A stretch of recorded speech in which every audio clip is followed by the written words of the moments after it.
Hi friends, welcome to my YouTube channel WG News. I hope you will be fine. This time we talk about Biden kicks off NATO summit with focus on Ukraine. Once again, I say welcome back. If you're new viewers and old viewers, thanks for watching. Please subscribe my channel for latest updates. Stay connected with me, like and share my video. The the president announced plans to provide Ukraine with new air defense system. President Joe Biden opened the annual North Atlantic Treaty Organization's NATO summit on Washington on July 9, addressing leaders of the world's greatest military alliance amid rising global geopolitical tension. NATO is stronger than it's ever been in history, President Biden said in his remarks, which centered on Russia war in Ukraine.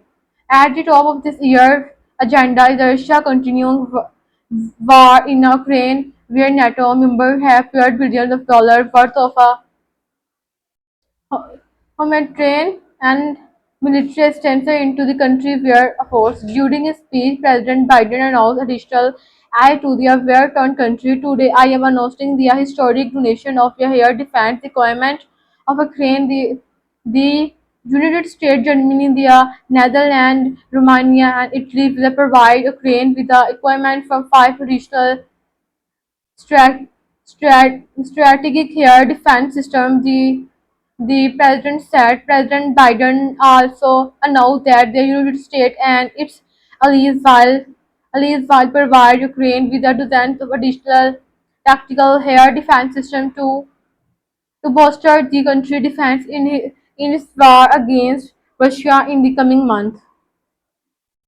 The venue where the president addressed the world leaders held historical signing for NATO. Now 75 years old President Harry S. Truman signed the North Atlantic Atlantic Treaty, which founded the alliance at their venue in 1949. President Bill Clinton also chose the spot from the 50th anniversary celebration.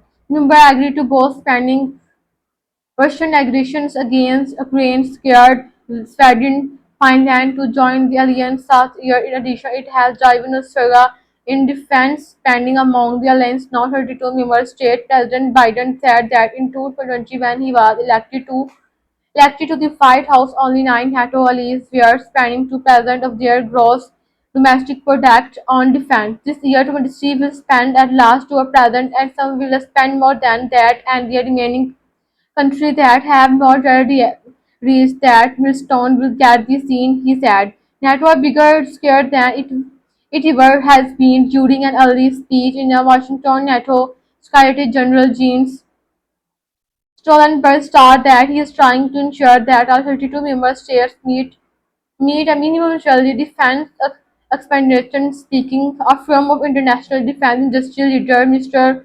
Stoltenberg said that the alliance ambition to spend 2% of GDP on defense will be a considered requirement rather than aspiration. This is a result of a collective decision and collective responsibility. Mr.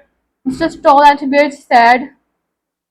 Many NATO member countries have faced criticism from former President Donald Trump for not increasing their defense spending by since in 2020, NATO has collectively increased its annual spending by $180 billion, and a senior Biden administration officials told reports during a call last week. President Biden ended his speech by awarding Mr. Stoltenberg that the Presidential Medal for Freedom, encouraging the former Norwegian Prime Minister for the sustaining world space thought NATO alliance. He said NATO is stronger, smarter, and more engaged under Mr. Stoltenberg's leadership.